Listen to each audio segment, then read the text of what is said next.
भारत का बंटवारा अंग्रेजों ने नहीं बल्कि हमने किया था। दोस्तों, अब इस देश के स्टूडेंट्स अपनी किताबों में पढ़ेंगे कि इस देश के पार्टीशन के लिए भी कांग्रेस पार्टी जिम्मेदार है। दरअसल एनसीईआरटी ने 2 सप्लीमेंट्री मॉड्यूल इंट्रोड्यूस करे हैं जिनको एक्सक्लूसिवली पार्टीशन के ऊपर निकाला है, जिनमें 3 प्रमुख कारण बताए गए हैं इस देश के विभाजन के।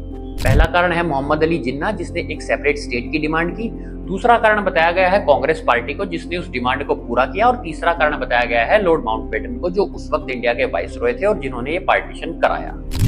और मजे की बात यह है कि इसी मॉड्यूल में यह भी लिखा है कि सरदार पटेल, जिनको बीजेपी बहुत ज्यादा मानती है, और नेहरू, उन्होंने गांधी जी को तैयार किया इस पार्टीशन के लिए, ये कहते हुए कि अगर ऐसा नहीं किया गया तो देश में एक बहुत बड़ी सिविल वॉर होने के चांसेस हैं।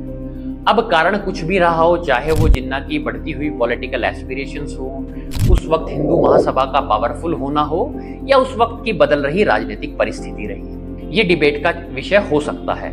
बहरहाल एक अपील उन स्टूडेंट से जो इन किताबों को पढ़ेंगे। आपका भविष्य इस बात से तय होता है कि आपका इतिहास क्या रहा। इतिहास सिर्फ पढ़ने की चीज नहीं है, बल्कि समझ के पढ़ने की चीज है। किसी राजनीतिक एजेंडा का हिस्सा ना बने और अपने विवेक से, अपनी समझदारी से चीजों को आगे बढ़ाएं।